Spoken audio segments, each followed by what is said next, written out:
February 26, 2003. Episode 6 of Chappelle's show featured the sketch It's a Mad Real World, a takeoff on MTV's Real World series. In the Chappelle version, a white suburban male rooms with 6 black inner-city youth and is terrorized throughout his stay.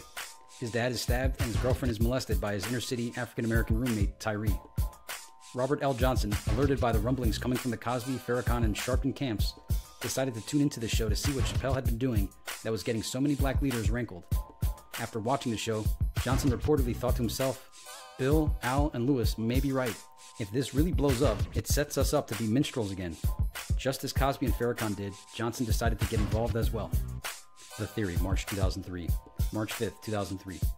Episode 7 of Chappelle's show skewered the Star Wars franchise. It had a bit based around sexual molestation that occurs at the Jedi Academy. A reportedly furious George Lucas demanded that his secretary place a call to Whoopi Goldberg, a longtime friend of Lucas as well as an early benefactor and friend of Chappelle.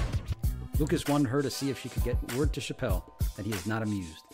According to Lucas's secretary, it seemed as if Goldberg, like Bill Cosby, did not agree with the message that Chappelle's show was sending to the African-American youth. March 12, 2003. Episode 8 of Chappelle's show saw the reemergence of the Tyrone Biggums, crackhead character.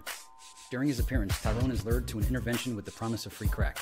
After the show's conclusion, a reportedly furious Cosby got Farrakhan and Al Sharpton, who he had heard was also concerned about Chappelle's effect on the African-American community, on a conference call. The 3 men decided to meet for lunch at Farrakhan's Chicago residence to discuss what action to take. March 19, 2003. Episode 9 of Chappelle's show was the one that captured the attention of Black America's biggest power broker, Oprah Winfrey. The sketch that alerted Goldberg to the growing Chappelle phenomenon came to Oprah's attention in a roundabout way. The Player Haters Ball sketch featured an aside by the Silky Johnson character talking about how Rosie O'Donnell wears underwear with a dick hole in them. O'Donnell mentioned the remark while lunching with Winfrey at the Palm in West Hollywood the next day. Winfrey, who had supported Chappelle early on, had her staff get a tape of Chappelle's show so she could take a look at the sketch. She was appalled that the subject Chappelle mined for humor and immediately began calling friends in the black entertainment and business communities to see what they thought of the show's content. March 26, 2003. The season's 10th episode features the R. Kelly Piss on You video. This controversial sketch ignited a world of criticism and unsurprisingly caught the attention of Bill Cosby. In a call on March 27th, Cosby voiced his concerns directly to Chappelle. In an aside to a coworker, Chappelle reportedly telling Cosby how he was thankful for his insight, but while the show was riding a wave of acclaim, he didn't want to tinker with the successful formula. He believed Cosby was just overreacting and didn't think much of the phone call. The Theory, April 2003. April 9th, 2003. The season finale of Chappelle's show featured a sketch spoofing the popularity of mate-swap reality television programs. It revolved around a black family and a white family trading spouses and plays on long-held stereotypes about black male virility while willfully promoting racial miscegenation. Louis Farrakhan, most likely under the direction of Cosby, sought out the opportunity to speak with Chappelle. Farrakhan, who had advised Chappelle on his conversion to Islam in 1998, visited Chappelle on location days after the episode aired. His concerns fall on deaf ears as Chappelle was resistant to pressure to tone down the show's content. April 1st, 2003. While in Philadelphia, visiting her good friend Patti LaBelle, Oprah Winfrey was seen meeting with Bill Cosby, who was also in town attending a function at Temple University. The two of them were witnessed dining at the exclusive Walnut Street eatery, Layback Thing. While the two were catching up, Cosby was overheard casually mentioning his concern over Chappelle's show and his failed attempts to convince Dave to change his brand of humor. Funny you should mention that. I've had the same concerns, Winfrey reportedly responded. The two spend a long dinner talking about how to exert covert pressure on Chappelle to change the show's content. Winfrey offers to reach out to friends she's spoken with regarding Chappelle. And just like that, the Dark Crusaders are born. April 20, 2003. With Chappelle's show on hiatus before production for season 2 commences, Chappelle took some downtime at his Ohio area farm. It was here that he received a strange package. As told by Dave himself at around noon, in the middle of an early season Cincinnati Reds game, there was a knock at his door. Chappelle was a bit concerned as no one except his close family and friends were aware of where he was. When he opened the door, all he found was a crudely wrapped package with the inscription, "For Chappelle" on it. Inside the package was a voodoo doll-style replica of Chappelle, dressed as Clayton Bigsby, the African-American Klansman from his first show. The doll was riddled with safety pins and had a noose tied sharply around its neck. Accompanying the doll was a message in a childlike scrawl that read, "What you're doing is hurting the African-American community. It needs to stop." Chappelle was extremely bothered by the development. but later chalked it up to a local group of black nationalists, probably some college kids from Anytoch, a nearby university, looking for kicks. Though Chappelle was unaware of it at the time, this was the first assault by the Dark Crusaders aimed at shutting down his comedy career. The Theory, July 2003, July 4th, 2003. While enjoying a holiday weekend with his wife at the Four Seasons in Santa Barbara, Chappelle alerted the staff that he received a late-night phone call to his room that told him, "If you know what's good for you, you'll stop using your show to denigrate African Americans." While telling his wife about the package he received in Ohio, Chappelle began to think that maybe the voodoo doll package was not an isolated incident, but part of a larger, coordinated campaign. Shaken by the phone call, he stayed awake with his wife and executives of the hotel for the rest of the night. The Theory, August 2003. August 31st, 2003. As Chappelle began production on the second season of Chappelle Show, strange things started to occur. Scripts for the sketches began disappearing. Featured players weren't showing up on the set, and illnesses were plaguing key members of the crew. Additionally, Chappelle voiced his concern to one of the extras of the show that one of the replacement cameramen looked like the Nation of Islam bodyguards Farrakhan had with him when he visited the set earlier in the year. Upon confronting him, Chappelle learns that the replacement cameraman was originally from Chicago, was a fellow Muslim, and was a member of Farrakhan's congregation. After this incident, Chappelle confided in cast member Charlie Murphy and head writer Neil Brennan that he thinks some powerful black people are out to get him to tone down the show's content, and that they may have infiltrated the set. Both tell him not to worry, that it's just the pressure getting to him. But personally, both worry that the pressure to succeed may have been getting to Chappelle and express concern to other crew members. The Theory, September 2003. September 15th, 2003. While in Washington, D.C. on a weekend break from shooting, Chappelle and his mom decided to catch a movie. Shortly after the movie started, witnesses reported a man who looked like Al Sharpton taking a seat behind Chappelle and his mother. When Chappelle's mother excused herself to go to the bathroom, Sharpton was seen moving into the seat beside Chappelle. Chappelle would later recount what Sharpton had whispered. "I didn't appreciate the mockery directed at reparations in the last season's show. You should be ashamed of selling out the community for cheap laughs and ratings." Sharpton was seen quickly leaving the theater immediately after. When Chappelle told his mother about this upon her return, she was in disbelief. She asked if he was feeling alright and if the pressure of success was getting to him. She then offered to take him to see her psychiatrist. It was around this time, and understandably so, that Chappelle began to sink deep into paranoia. The Theory, January 2004. January 1st, 2004. With the debut of Chappelle's show third season growing closer, Dave began receiving phone calls at all hours of the day when he was in his family's house alone. The phone calls all said the same thing: "Tone down the show, or you will have to go." When Chappelle contacted the local police department and phone company in an attempt to trace the calls, they report that they have no record of the calls ever being made. When Chappelle confided in his wife that he thinks he is being targeted by a group of powerful black showbiz folks and politicians, she tells him that he's acting crazy and he should relax and enjoy his success. With everyone in Chappelle's life doubting his sanity, it was only a matter of time before the media started to report Chappelle acting strangely. January 21st, 2004. Season 2 of Chappelle's show aired. The infamous racial draft sketch, where Tiger Woods is declared all black and chosen by the black race with their draft pick, and the Wu-Tang Clan is declared Asian and drafted by the Asian race.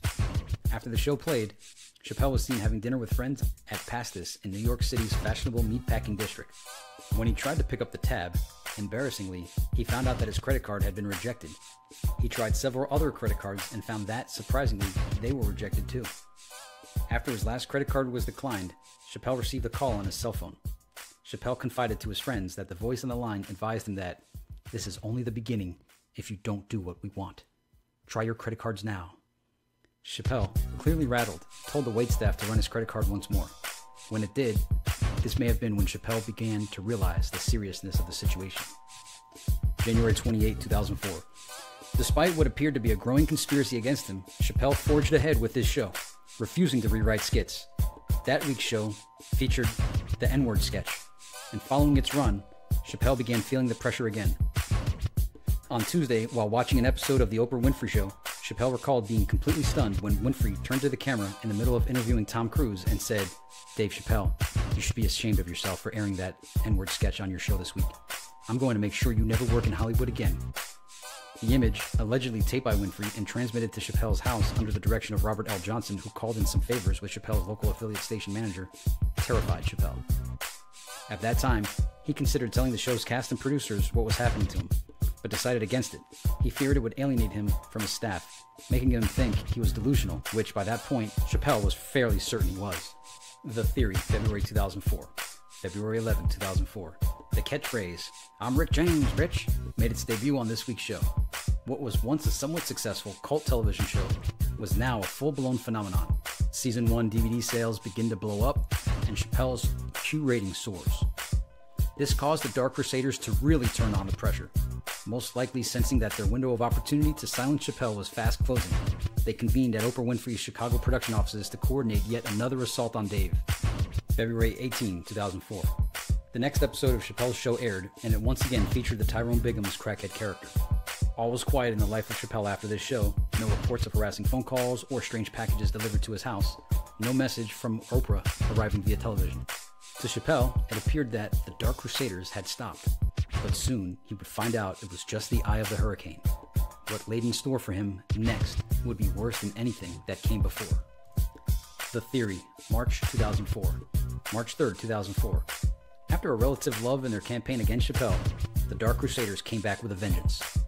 That week's Chappelle show featured a sketch that parodied anti-drug commercials and shows a little girl on a bike being hit by a car of stoned teenagers. In this rendition, however, Dave and his crew hit the kid, freak out, and then decide to chop her body up and stuff her remains down a drain. This is perhaps the raunchiest skit ever to appear on the show, and it is Dave's way of thumbing his nose at his harassers, saying, no, he won't back down. After this show airs, Chappelle began to notice that he is being shadowed by a group of 3 large, crisply attired African-American gentlemen. Wherever he went, they never seemed far behind. He asked his family and close friends if they noticed this too, but they never seemed to catch a glimpse of the men. This reached its apex when Chappelle emerged from the shower one morning to find the 3 men sitting in his bathroom. By Chappelle's account, they told him, "If we can get into your home this easily, David, imagine what we can do to you if we really wanted to hurt you. If you don't tone down your show, maybe the next time we're in your bathroom, we'll be waiting for your wife or children to get out of the shower, not you." Chappelle was found on the bathroom floor by his wife several hours later, most likely having fainted due to shock. When he tried to relate the story to her, she immediately called for an ambulance, thinking, and rightfully so, that her husband was having a nervous breakdown. The incident was hushed up by Chappelle's agent, who was in negotiations with Comedy Central to produce a 3rd season of Chappelle's show. March 10, 2004. Figuring that he had nothing left to lose, Chappelle went ahead with his decision to air a sketch he knew would be patently offensive to everyone that was after him, as well as catering to the base tastes of his white middle-class audience.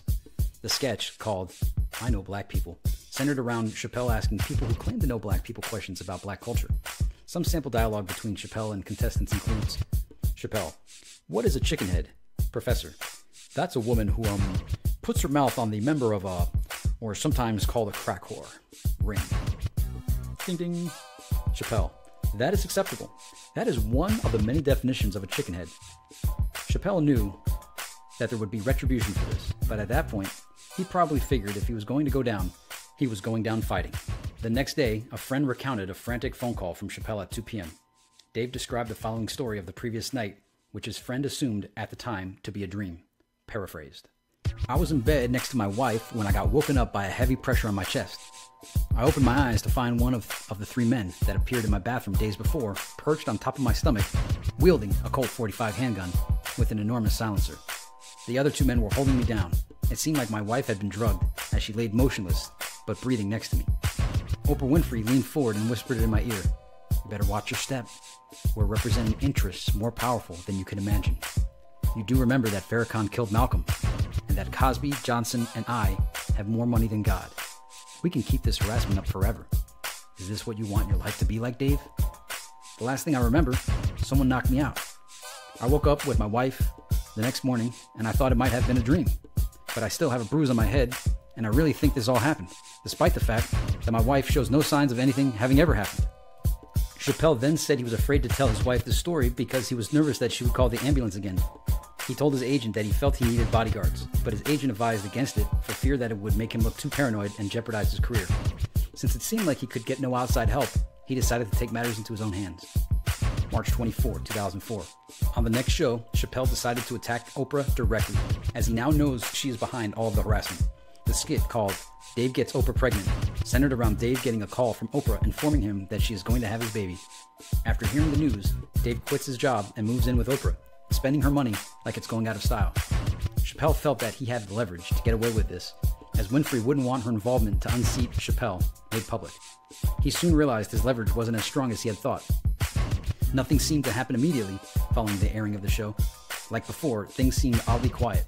Chappelle began to noticeably gain more confidence on the set and grow a bit more comfortable with the situation, despite all that happened so far. The Theory, April 2004. April 7, 2004. Chappelle again decided to send a message through his show's material by opening with a sketch called Dave Quits Chappelle's Show. The sketch had him doing exactly what his antagonist wanted him to do, stepping down from the show. In the sketch, executives at Comedy Central replaced Dave with Wayne Brady. The show ended with a sketch that has Wayne Brady acting like the thugs Chappelle's characters often portray on the show, with Wayne killing police officers, beating Chappelle, and partaking of copious amounts of drugs. Dave, after this episode's production, reached out to Brady, who he knew was a close friend of Oprah, to see if he could intercede on his behalf. Brady acted like he didn't know what Chappelle was talking about, and as Dave recounted later, looked at me as if I was nuts.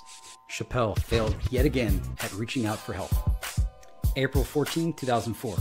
Technically, the third season finale aired, as the following two episodes were compilations of season 2 sketches. Chappelle treaded lightly during this episode. The constant harassment has had a deep psychological impact on him. Sketches include the first black man to use a white toilet, which poked fun at black historical figures, and more insight into the life of Little John. According to a stagehand, after the show, when Chappelle returned to his dressing room, he found a package containing pictures of Malcolm X, Biggie Smalls, Tupac Shakur, and himself, with the words, "You're next," scrawled across his picture. The Theory, August 2004. August 7th, 2004.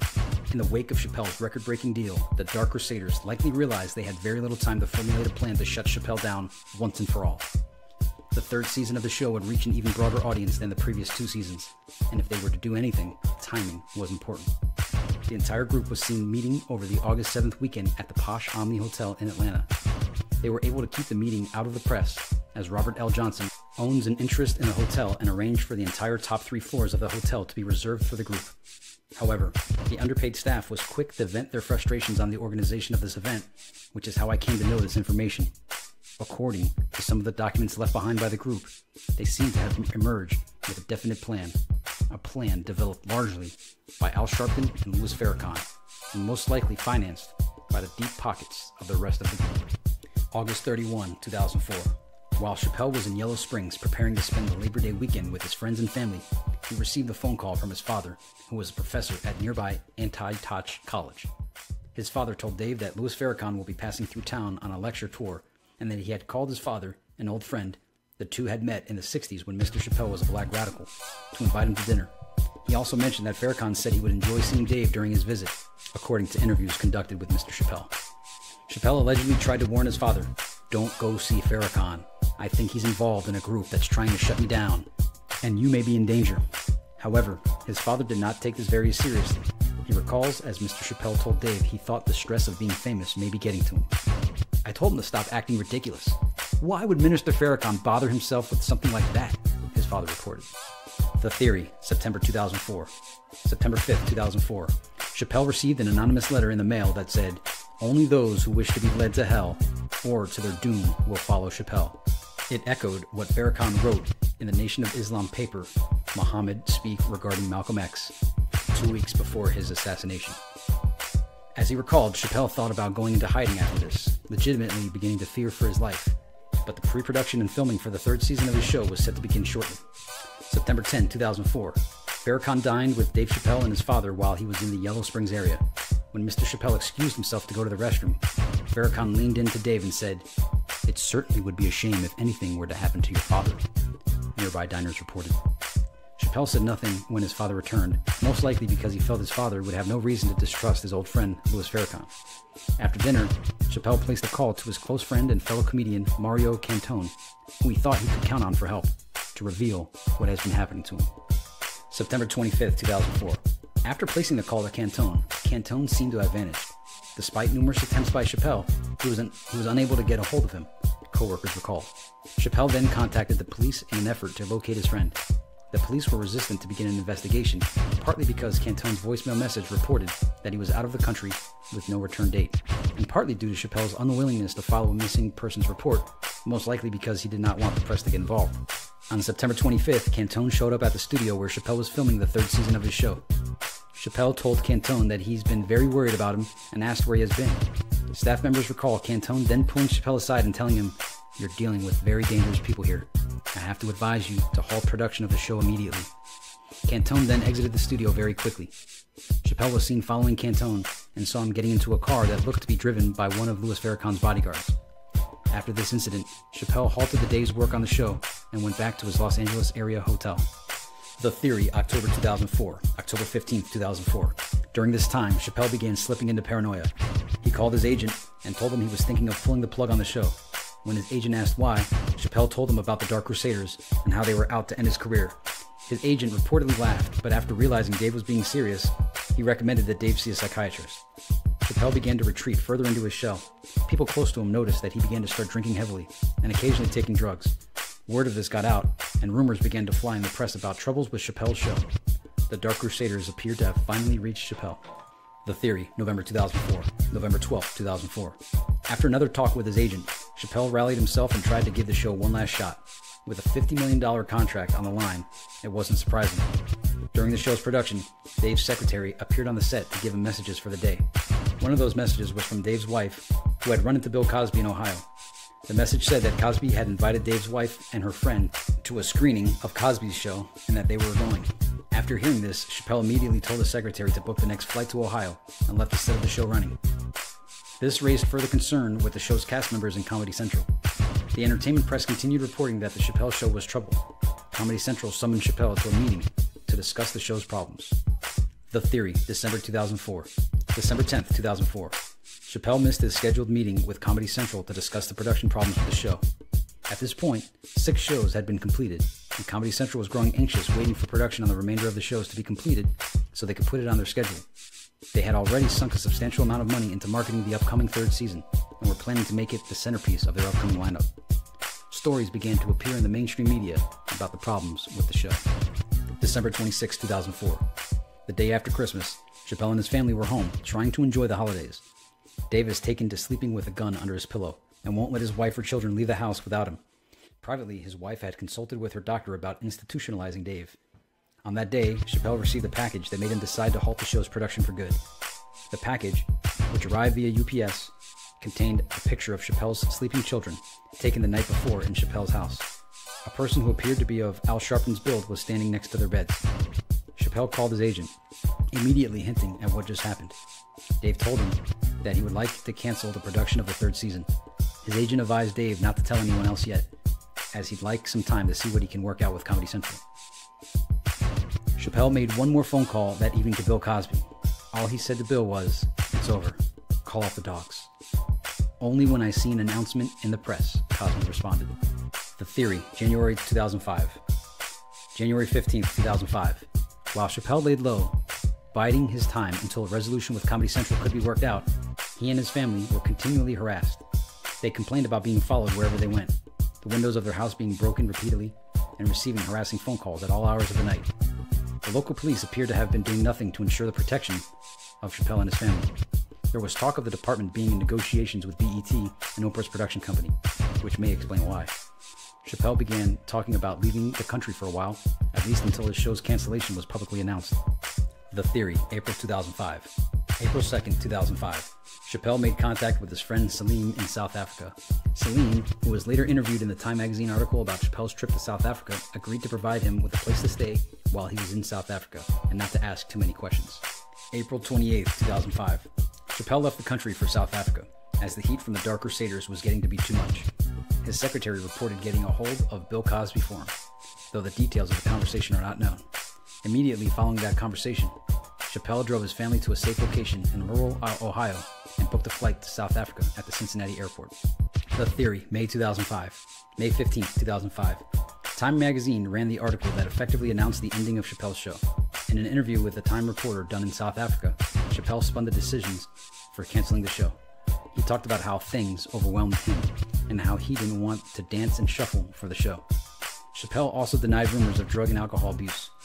Later, he reported having thought about going into the campaign waged against him by the Dark Crusaders, but he just wanted to put it all behind him and not take a chance of any harm coming to him or his family. May 16, 2005. The Dark Crusaders met again at the Omni Hotel to celebrate the publication of the Time article and the delay on production of the Chappelle Show. All members agreed not to be seen together publicly in the next 12 months and deny any involvement in the cancellation of Chappelle's show if ever asked about rumors. According to documents, they designated Farrakhan as the man to silence any member who appears to be considering talking about their involvement. They all left from separate entrances at the end of the party, and at staggered intervals, their mission was complete. And that concludes the Chappelle Theory, Confidential. And there's the link again of where I acquired this long-lost footage. You know, you look at Dave now, he's like super built, he's jacked, looks like he's been pumping iron. He doesn't even seem like the same guy anymore. You know, I saw him on an interview, I think it was with one of the late night shows, and he's like a little bit arrogant now. And you know, I seen him perform on stage. He's got like his voice sounds different. It's almost like a different guy now. And he had one leg up, and you know, I heard that LL Cool J, when he put the one leg up, it was a sign that he had joined the Masons or something. And you know, you see all kinds of wacky stuff on YouTube, this included. And I do remember 14 Shots of the Dome, How I'm Coming. You know, it was a fashionable thing back then to put one leg up. But for Dave to be doing it now, you know, all we could do is speculate on what's going on. The guy seems different. His voice is different, looks different. Is it even the same guy? Has Dave Chappelle transformed? And I know Dave would want us to ask these questions, because if he is a conspiracy theorist, as he said, you know, he'd be asking the same questions if he was watching himself. So this one's for you, Dave.